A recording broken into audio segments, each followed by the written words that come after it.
Assalamualaikum, halo teman-teman semuanya. Ketemu lagi dengan aku di channel Dapur Rere Abbas. Teman-teman, apa kabarnya hari ini? Semoga sehat ya. Hari ini saya akan masak yang super simple dan seger. Ini enak banget ya, sangat praktis buat menu kita sehari-hari. Nah, bagaimana cara saya membuatnya? Ikutin videonya terus, jangan di skip-skip biar nggak gagal paham.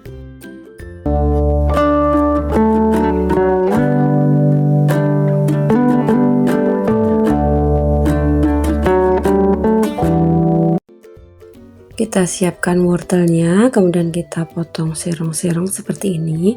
Ini wortelnya sudah saya cuci bersih dan dikupas ya.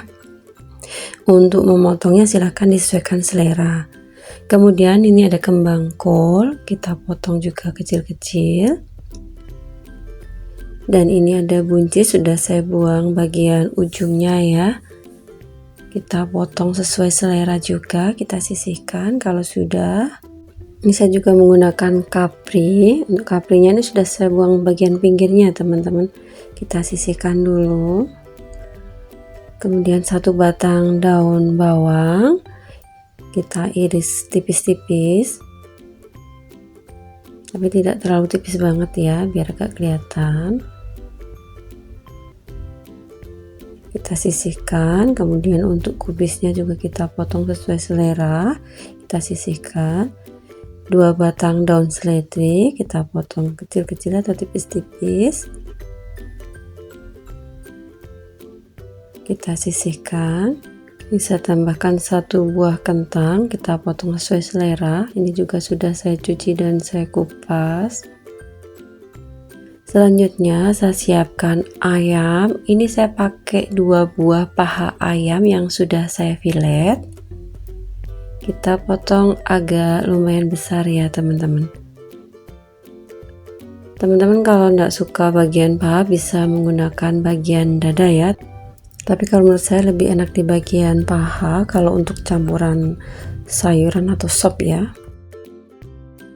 Kemudian kita sisihkan dulu. Selanjutnya kita siapkan bumbu. Ini ada bawang merah. Kita potong kecil-kecil atau tipis-tipis. Bawang merah sekitar 8-9 siung ya. Kemudian untuk bawang putihnya juga sama, kita potong kecil-kecil atau tipis-tipis. Bisa pakai 5 siung. Setelah itu kita masukkan di cobek dan kita tambahkan dengan merica butiran. Merica butirannya kurang lebih ya setengah sendok teh ya. Ini ada palanya sedikit, kita ikutkan ya teman-teman biar lebih sedap. Kemudian kita haluskan untuk merica dan palanya dulu sampai halus.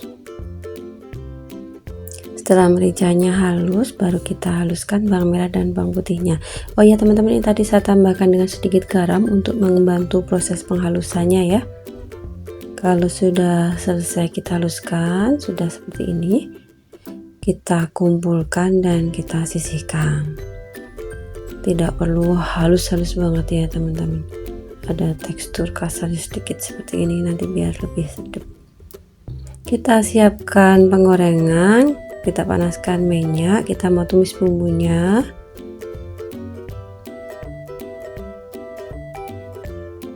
Kita tumis sampai layu dan harum ya.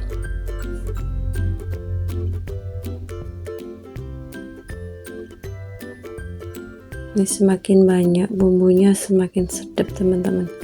Ini baunya sudah harum. Kemudian kita sisihkan bumbunya di bagian sisi wajannya ya. Kemudian kita masukkan ayamnya. Bumbunya tidak perlu kita angkat, kita sisihkan saja. Nah, ayamnya kita tumis di sebelahnya bumbu sampai berubah warna.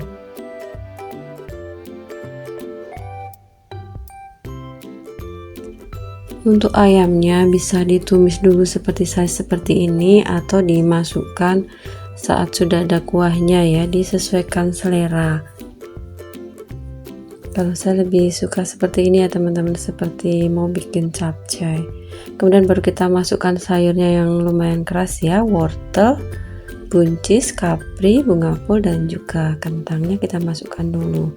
Untuk kubis sama daun bawang, daun seledri kita masukkan belakangan ya, kita tumis. kita tumis sebentar aja. Nah, untuk sayurannya juga sama ya, bisa ditumis dulu seperti ini atau nanti dimasukkan setelah kuahnya masuk. Ini kita tambahkan dengan air. Ini airnya tadi lupa enggak saya takar ya teman-teman, dikira-kira sendiri saja. Nah, setelah airnya masuk seperti ini, kita masak sampai sayurnya matang ya, biarkan mendidih dulu. Nah, kalau cukup setengah matang, baru kita tambahkan kubis, seledri dan juga daun bawangnya. Kita aduk lagi. Ini baunya sudah sedap banget teman-teman, baunya enak banget. Ini seger banget.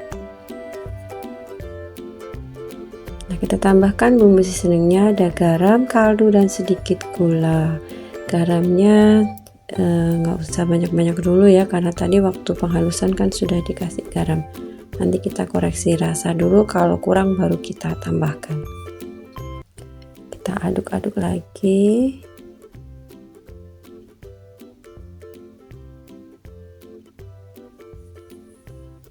Ini menu praktis, simple, satset jadi teman-teman, sangat mudah dan enak.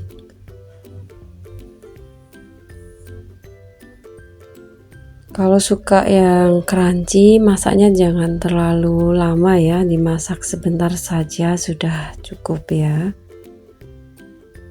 Nah, ini mau saya koreksi rasa dulu. Ini kaldunya sepertinya kurang sedikit ya teman-teman, jadi mau saya tambahkan dengan kaldu dulu ya. Saya tambahkan dengan sedikit kaldu biar lebih sedap. Kemudian saya taburi dengan bawang merah goreng dan ada bawang putih goreng juga ya, biar makin sedap.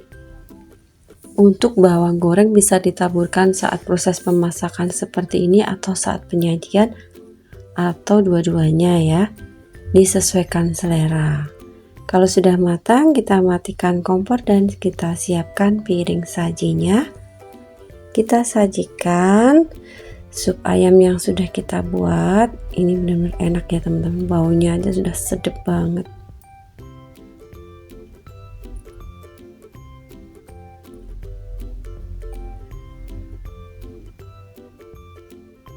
Dan ini biar makin sedap lagi, saya tambahkan lagi dengan bawang goreng. Saya kasih double ya teman-teman, biar makin mantap, makin sedap rasanya.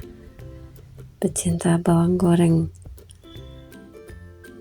ini makin enak kalau ditambahin bawang goreng yang banyak ya. Nah, ini dia teman-teman hasilnya, sup sayur ayam yang sudah kita buat. Ini benar-benar enak banget, ini rasanya sedap. Ini bisa untuk dijadikan menu harian karena sangat praktis dan simple ya, bahannya juga nggak neko-neko, satset jadi. Nah, ini sangat cocok banget buat teman-teman jadikan sebagai menu untuk sarapan, makan siang ataupun makan malam. Sangat praktis banget. Kalau teman-teman suka ditambah dengan sayuran yang lainnya seperti brokoli ataupun yang lain juga bisa ditambahkan ya, disesuaikan selera saja. Selamat mencoba ya teman-teman, semoga teman-teman suka dengan resep kali ini. Jika memang bermanfaat dan menginspirasi, jangan lupa di-share sebanyak-banyaknya di media sosial yang teman-teman punya.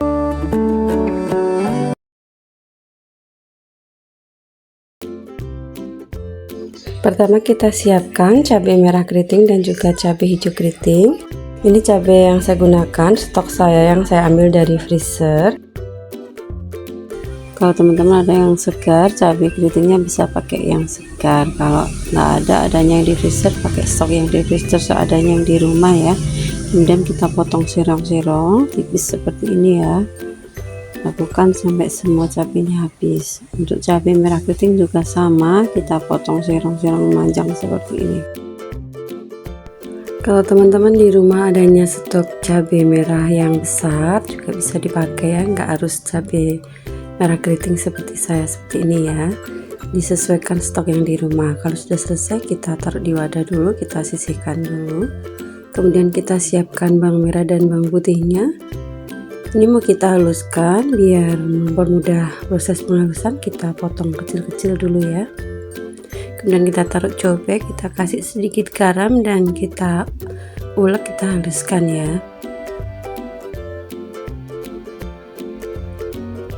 Kalau sudah halus, kita kumpulkan dan kita sisihkan. Tidak perlu sampai halus-halus banget teman-teman, seperti ini aja sudah cukup.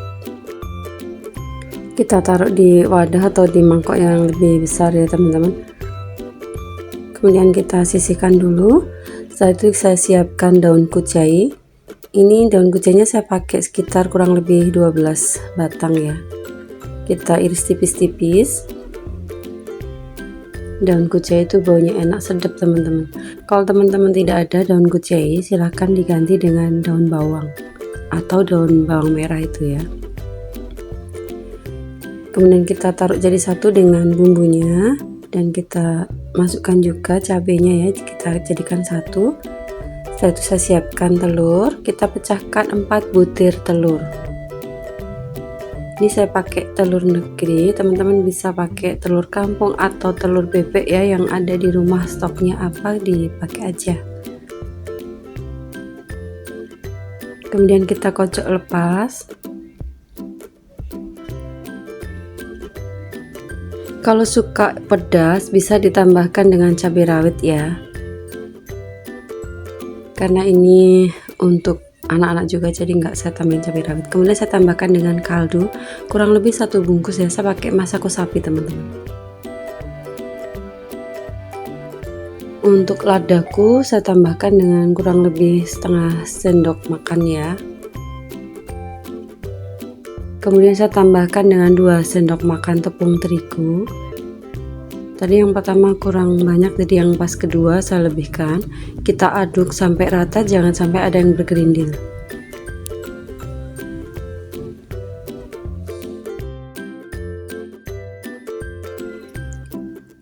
Nah, kalau sudah tidak ada yang bergerindil, kita siapkan penggorengan, kita dadar telurnya ya.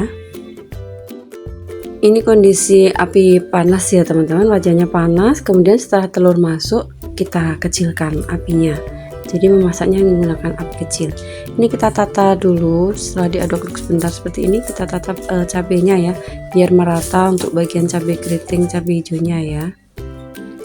Biar di semua bagian ada cabenya. Nah, kita masak sampai bawahnya itu mulai kecoklatan atau kuning kecoklatan. Nanti baru kita balik. Ini bisa ditutup atau tidak ya. Yang penting digunakan api kecil.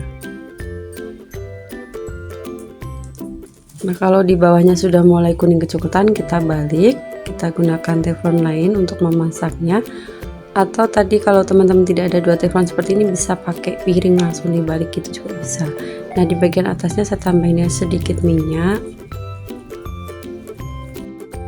Kalau mau telurnya tebal, masaknya memang agak lama, tapi kalau nggak mau terlalu tebal, itu biasanya cuma sebentar aja sudah selesai, jadi apinya agak dibesarkan sedikit. Kalau di sisi sebelahnya belum matang, bisa dibolak-balik lagi ya. Kalau ditekan masih lembek, itu berarti belum matang ya teman-teman. Kalau sudah matang itu dia kenyal-kenyal gitu ya kalau ditekan. Kalau sudah matang, bisa kita matikan kompornya, kita taruh di piring saji seperti ini. Kemudian kita potong telur dadarnya. Ini masih panas banget teman-teman, jadi harus hati-hati ya, masih sangat panas. Ini dipotong sesuai selera saja ya. Nah, kalau sudah selesai dipotong, kita tata di piring biar cantik penampilannya ya. Nah, ini dia teman-teman hasilnya telur dadar kucai yang sudah kita buat. Ini sangat enak banget teman-teman, rasanya tuh sedap gurih ya. Ini sangat praktis untuk dijadikan lauk, baik untuk lauk harian ataupun ini juga bisa dijadikan sebagai menu buka puasa dan sahur. Karena sangat praktis, cara membuatnya juga mudah, bahannya simple, satset jadi. Ini bisa dijadikan sebagai menu dadakan ya. Kalau nggak ada bahan apa-apa di rumah dan stoknya telur sama daun bawang, daun kucai, ini udah jadi ya. Langsung bikin aja telur kucai kayak gini, satset jadi ya teman-teman. Ini sangat recommended banget buat dicoba. Semoga teman-teman suka ya dengan resep kali ini. Kalau resep kali ini bermanfaat dan menginspirasi, silahkan di-share sebanyak-banyaknya di media sosial yang teman-teman punya. Jangan lupa terus dukung Dapur Rere Abbas dengan like, subscribe, komen, dan share ya. Insya Allah kita akan ketemu lagi di video selanjutnya dengan menu yang berbeda. Terima kasih ya teman-teman sudah menonton videonya dari awal sampai akhir. Sampai jumpa lagi. Bye-bye.